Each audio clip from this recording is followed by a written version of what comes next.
Welcome to the mandatory post-fight show. Remember, if you like the content, hit that like and subscribe button. And most importantly, follow us on our social media channels as well. We're at the mandatory TKO. The fight is a wrap. Jake Paul gets it done against Nate Diaz by unanimous decision. Let's take a look at the scorecards, 97-92.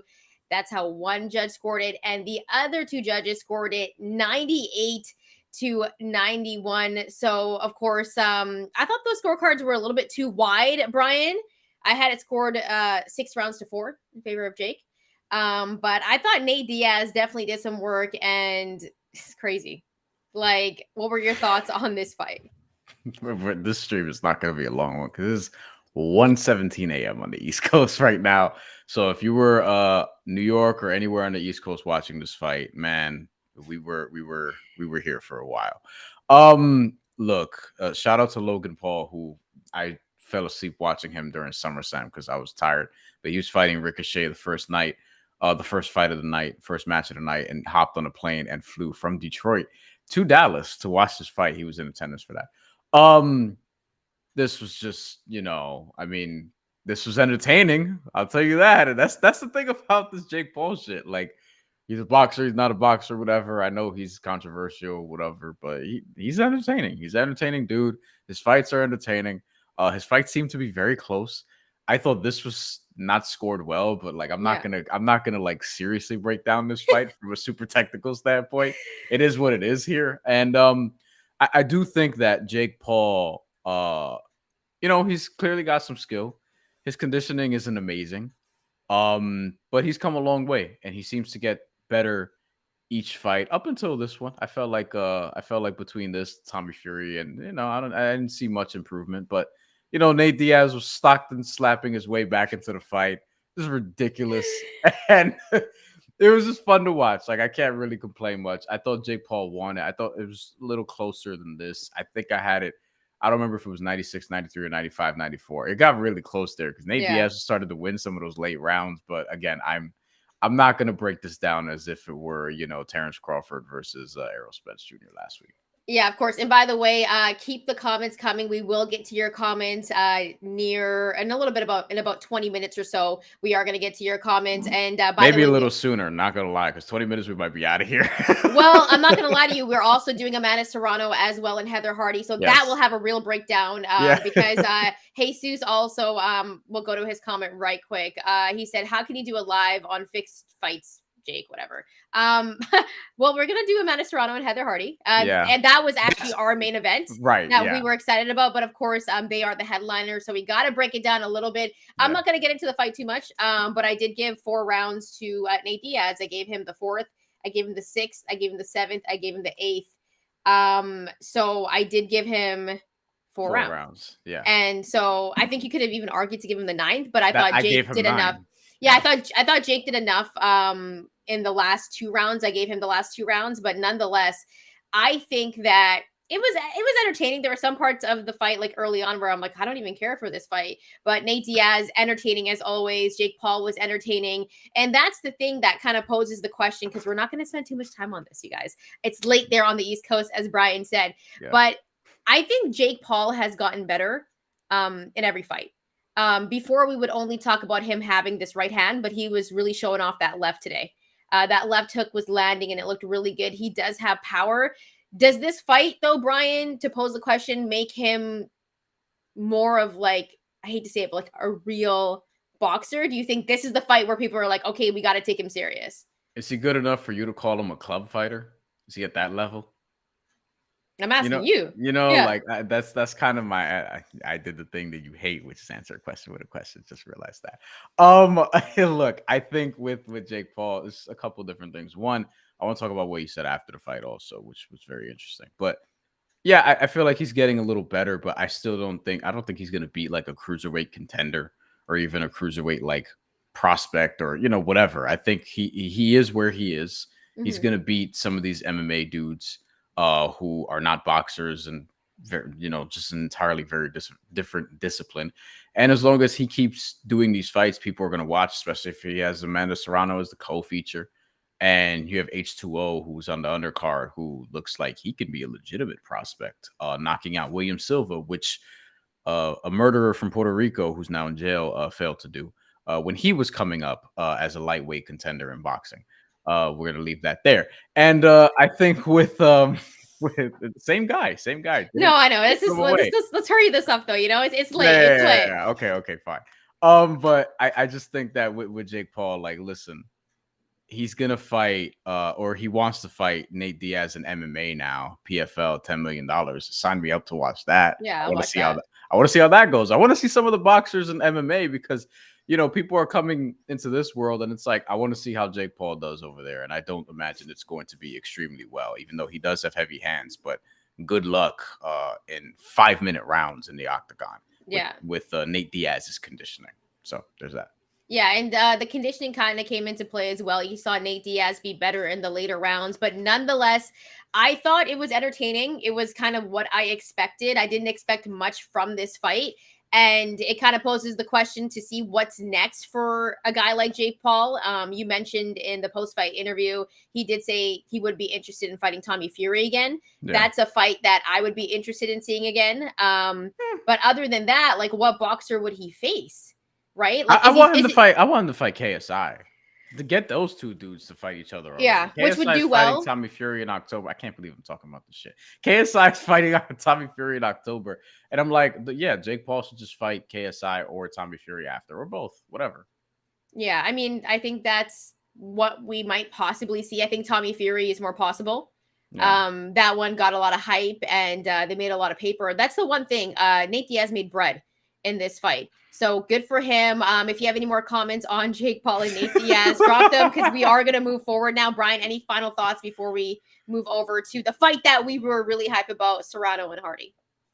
My closing thoughts are, listen, I was resistant to the whole Jake Paul thing, but I watch the fights because I feel like you just kind of have to at this point. I mean, you don't have to, but if you're covering the sport, hard to ignore. And they are entertaining. They are interesting. And Nate Diaz, magnetic personality. And if they get it on again in MMA, PFL, they have the ESPN deal. That's going to be heavily promoted. MMA rules. I'm going to watch the shit out of that.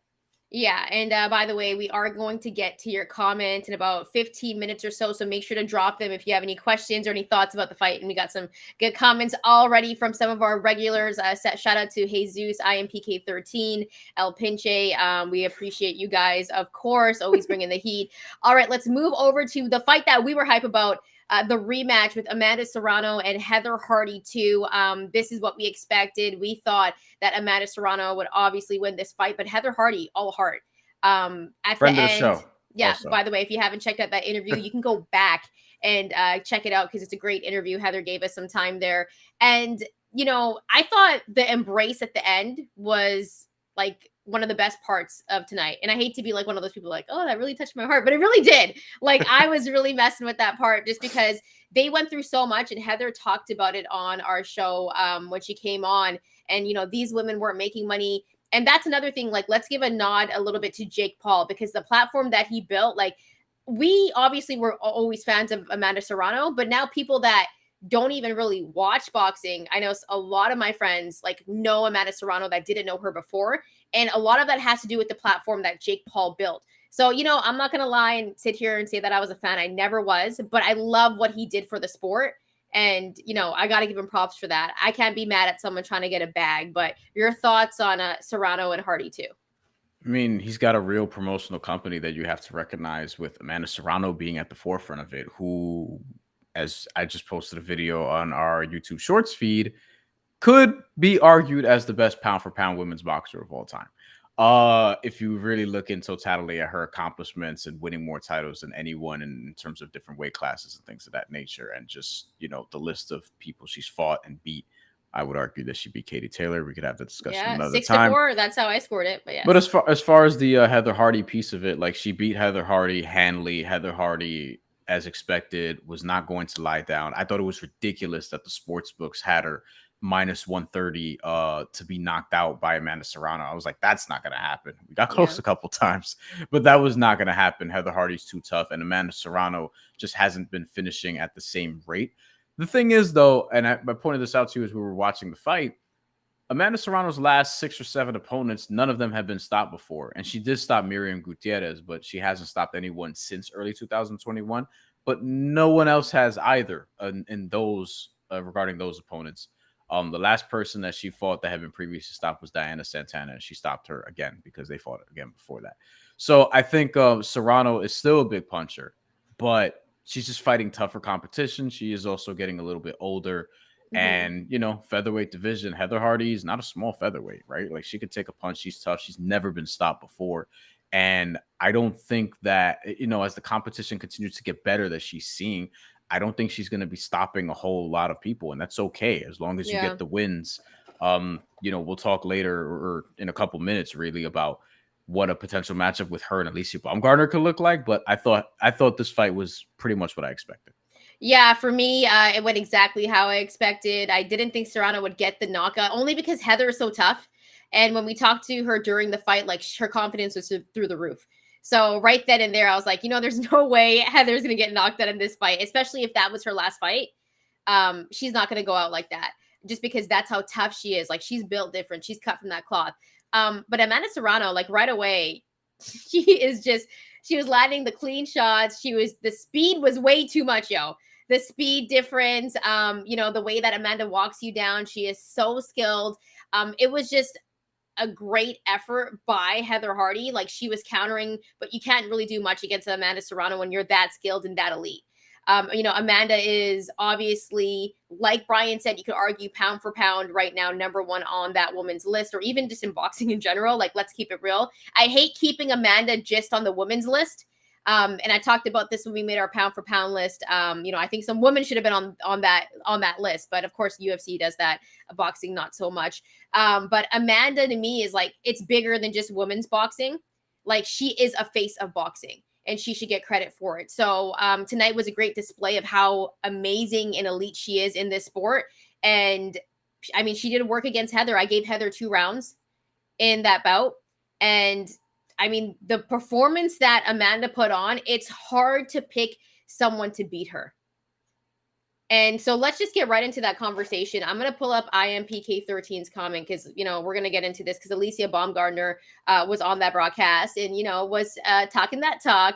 And IMPK13 says, I'm starting to question Serrano's big puncher reputation.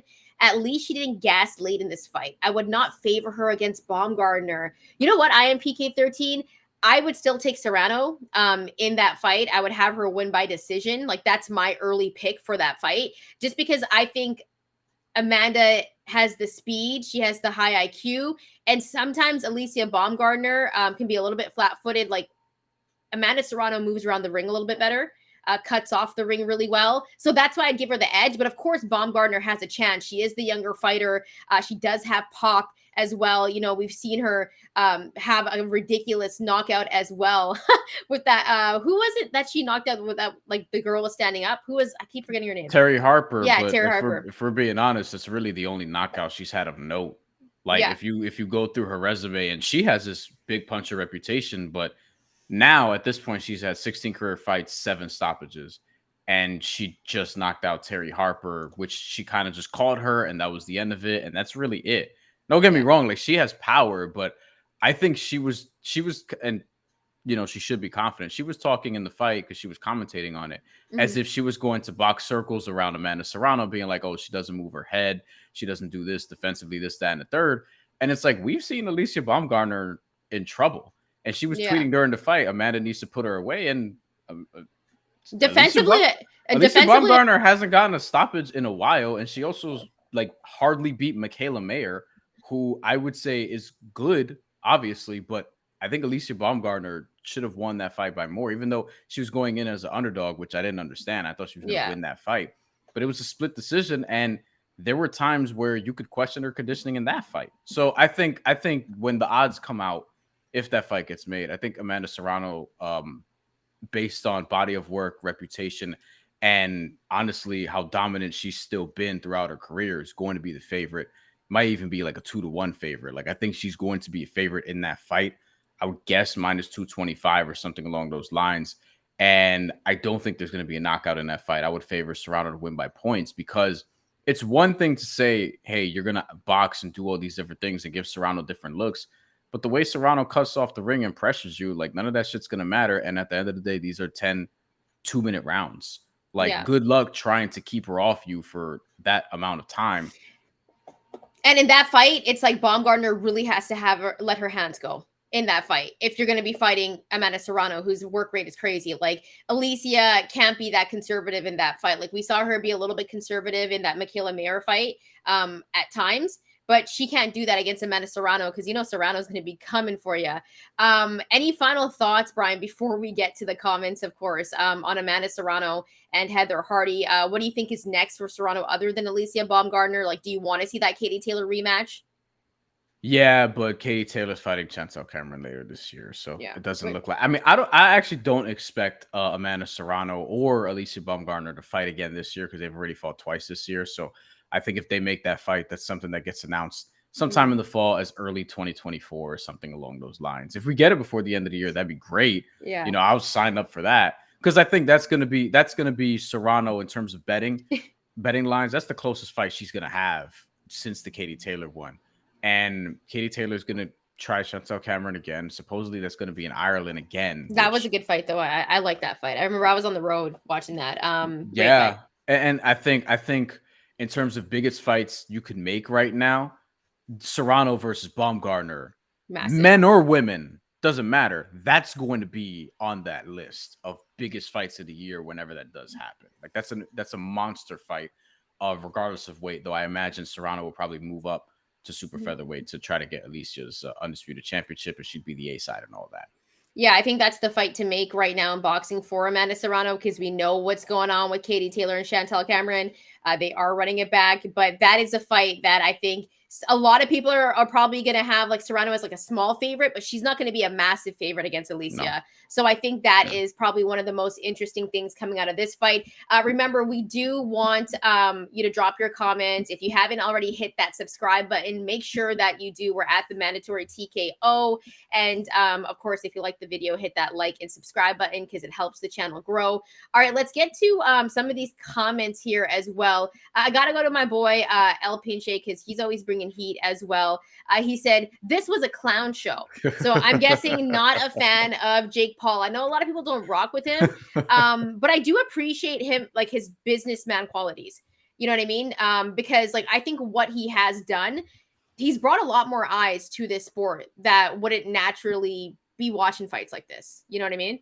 Yeah, and the purists are not going to like that, but trust me, I was one of those purists. I was one of those people that was against it 100%, but now I find myself like watching it and I'm like, what am I, you know? This is what happens, right? I mean, again, it's okay to like it's okay to not like it, but I do think it's something that's hard to ignore, especially when it's not like the Misfits.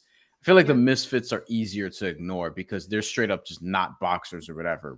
Whereas Jake Paul has Amanda Serrano on his roster, has H2O on his roster. We got a comment about him he looks sensational knocking out William Silva. You know what I mean? Like there are legitimate guys on the roster. I assume he's going to get more, so we'll see. And I think regarding the clown show comment about the Jake Paul thing, I mean, look, it was funny. It was definitely funny. I'm here for the jokes more than anything else. You know, it's we love the jokes. We love the jokes. Yeah. I just want to have fun more than anything else, and that was fun. That's all I'm gonna say. It's a good comment by IMPK13. He says Alicia Baumgartner has gas tank issues as well. Yeah, she does gas out a little bit, so conditioning is going to be a thing. That is the fight to make, and I think you could go either way. Like, I think if people picked Serrano, people wouldn't be mad. And if people went with Alicia, they wouldn't be mad. I think it's like a 60-40 fight, though. I don't think it's like a true 50-50 fight. Well, this is what I thought about Tank and Ryan. And I thought Crawford Spence was 50-50, but also kind of 55-45 going into it. But I think Serrano wins that fight by decision. And I think both of them are going to have moments. I think Alicia, I think she thinks she's going to figure out Amanda Serrano easier than she actually is going to. And again, I said this about Errol Spence and Terrence Crawford. Errol Spence, Yeah, no, Terrence Crawford being able to figure out Errol Spence is one thing, but being able to withstand it is another. He was able to navigate that with flying colors. Now we'll have to see if Alicia Baumgartner is going to do the same thing with Amanda Serrano, because it's one thing to know, okay, she does this, that, and the third. I should be able to do this, whatever. But it's like, we'll see. Oh, Jesus with the question. Hold on. We got to get to this one. Will you do live for Valdez Navarrete? After and before. Ooh, you know what? Jesus, Bryan knows how hype I am for that fight. Yeah. Like, I actually was like, yo, let me I was thinking about going to Glendale for that fight. Because I was like, I really want to see it. I think it's going to be dope. Oscar Valdez is one of my favorite boxers. Love Navarrete also. I know. That's a good fight. That's a good fight, dude. If y'all want us to do a live for that fight, we'll do a live for that fight. Because we've been talking about it. Should we do it? Now Anthony Joshua might not fight Dillian White. What's going to happen there? I'm not going to lie. This fight with Valdez and Navarrete is way better than whatever the hell we were going to see with Joshua and Dillian White. Like, I'm so happy that fight is canceled, actually. I did not care. I saw it in the morning at like 4 a.m. and I was like, I'm going to send this to Bryan. This is a good point from IMPK13. I did see this. Hyun-Mi Choi, who was champion in recess for the WBA. I do think that they're supposed to come to terms on a fight with Baumgartner, because that was supposed to happen before, and then Choi was not going to fight. She hasn't fought in a while. I don't know. That's sort of the lingering thing here. I feel like if Baumgartner ends up having to take this fight in the meantime, maybe Serrano waits for Baumgartner, or maybe she takes a stay busy fight. Who knows? So that's an interesting little wrinkle there. What else do we have in the chat? Feel free to leave comments. We're only going to be here for a few more minutes because it is 1:40 a.m. on the East Coast. And Shantelle, even though it's not early, even though it's not late over there, she has to get up early because we both got work tomorrow. Yeah. So what else do we have here? Tyrone is checking in. Tyrone, Diaz is funny. Yeah. And look, this is all I care about, Tyrone. I want to laugh, be insightful, go high-low really well. You know what I mean? And Nate Diaz helped us accomplish that because he was hilarious. He was Stockton slapping his way into making this a relatively close boxing match, at least until the judges actually scored the fight. Yeah. Also, we have another one. You should answer this one because I know you have a lot of thoughts on this, Bryan. We had a conversation about this one morning. Any thoughts of White failing a drug test? What are your thoughts on that? All I'm going to say is the last guy that was going to fight Anthony Joshua and failed the drug test, his replacement came in and knocked him out. Because Jarrell Miller, you messed up the bag, sir. And then Andy Ruiz came in and changed his life on 6 weeks' notice. Well, guess what? Andy Ruiz has now officially called out Anthony Joshua on social media. And let me tell you, that's a fight that I would want to see. I want to see Andy Ruiz against the top heavyweights in that division. I think he's a top 5 heavyweight. We made our list, right? I had him like right outside of it, I think. But yeah, I really think that Ruiz fight with AJ, I'm down to see it. Let's make a trilogy fight. Let's make it. Let's do it. And I think I'd pick Ruiz to win. I hate to say it. That speed on short notice again. Honestly, because he is in the zone right now. You see how good Andy Ruiz looks right now? Like, he's waiting for that fight. If we're not going to get Wilder and we're not going to get Ruiz, give me Anthony Joshua and Ruiz. That's a fight I'd be hype about, not Anthony Joshua and Dillian White. I wonder if Derek James is going to have Anthony Joshua try to be less bulky for this fight, because something I noted ahead of the Jermaine Franklin fight, and this is why I think it went to the cards, as you had him, I had the over, and you had Anthony Joshua by decision, so we both banked on that because they thought it was going to be under, and I was like, no, Jermaine Franklin is tough, and Anthony Joshua weighed in way too heavy. He was very heavy for that fight. So I wonder if he's going to try to slim down for that, because he was way too heavy against Andy Ruiz the first time, and Andy Ruiz's speed just bit him in the ass. Anthony Beck, shout out to you. You are back, sir. LOL, at least Nate Diaz survived 10 rounds barely. Listen, Shantelle picked the decision. I almost did, and I should have. He's too tough. But I was going to say, Anthony, I actually gave him 4 rounds. So let us know how you scored it. How many rounds did you give to Jake? How many rounds did you get to Nate? Because I gave Nate 4 rounds. So that's actually a pretty close fight. I didn't have Jake like dominating him like that 98-91 scorecard or nothing like that. But if you guys want to circle back, if you guys want the live after Navarrete versus Oscar Valdez, we're thinking about doing this, especially because the week after there's not going to be anything to go live about. Then the week after that, not sure we're going to do Alexander Usyk versus Danny Dubois. We'll see. Ooh, that's exciting. You know what I mean? Like, I don't care about that fight. I know what Usyk's going to do. I don't mind seeing Usyk putting on a beautiful performance, but I don't think that's a fight where we're like, yo, let's hop on it live and let's break it down. You know what I mean? We might not, because the whole live is going to be like, okay, so when do we get Usyk versus Tyson Fury? Exactly. We're going to stay on for 5 more minutes, so make sure to drop your comments. Bryan, before we get out of here, I want to ask you a question too. Okay, so going back to Jake Paul and everything that Jake Paul kind of built, like you always hear it in the interviews, like you can do whatever you want and all of this stuff. But if you had a chance to be a boxer right now, right? Like you could turn into a boxer, and you could fight anyone that you wanted to. You could have whoever you wanted in your corner. Number one, would you do it? Who would you have as your trainer? And what would be your walkout song? And what would be your style? That's what I want to know. Well, the walkout song is Intro by DMX. That's solid. for started. Yeah. Okay. The walkout song is DMX. Who I would have to, so I walk around at around 150, high 140s, low 150s, probably high 140s now because I got a little more tone. So I would say I would have to fight at lightweight. Astrid before. He's Astrid's like he def would. Thanks for hopping on it, by the way, Astrid, our biggest supporter. So yeah, I'd probably have to fight at lightweight. In terms of my trainer, first of all, you're gonna be in my corner.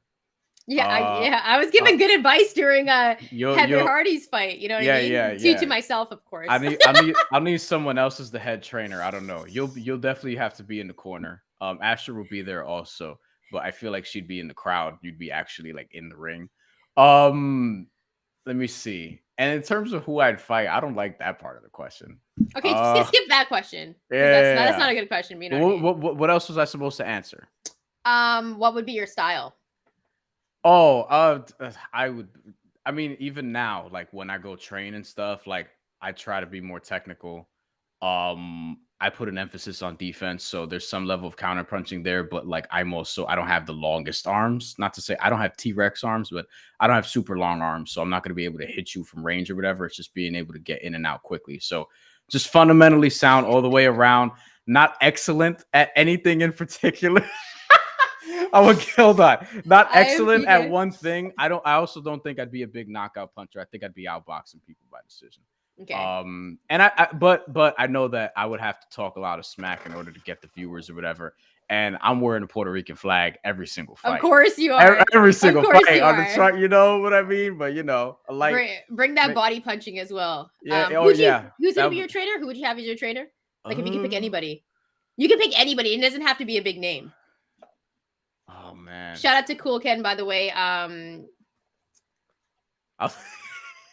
That's nice. That's nice. He said that in one of my Instagram videos where I was boxing. He's like, "Yo, could I bet on you for your next fight? Who would be my trainer for this? Who would actually be? Throw some names at me. I don't know. I used to like Abel Sanchez when he was training Triple G. This is a dope comment though.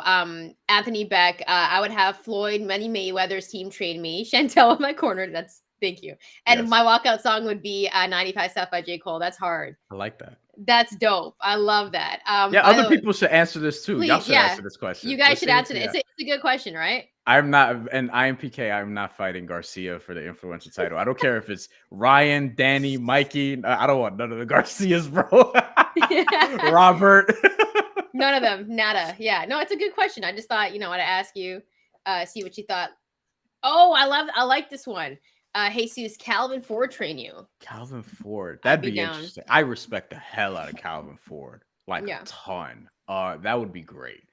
Calvin Ford. I'm trying to think. Derek James is I feel like there's too standard of an There's too many people in his camp now. Yeah. He's not gonna be able to focus on you. You know what I'm saying? Right? You want someone that can focus on you. Can I get Ann Wolf? What's she doing these days? I don't know. She's nuts. Ann Wolf is nuts. All right. Any final thoughts before we get? Here we go. This is the answer. Cool Ken, Paul Heyman. There you go. There we go. That's the answer. Do people know who Paul Heyman is?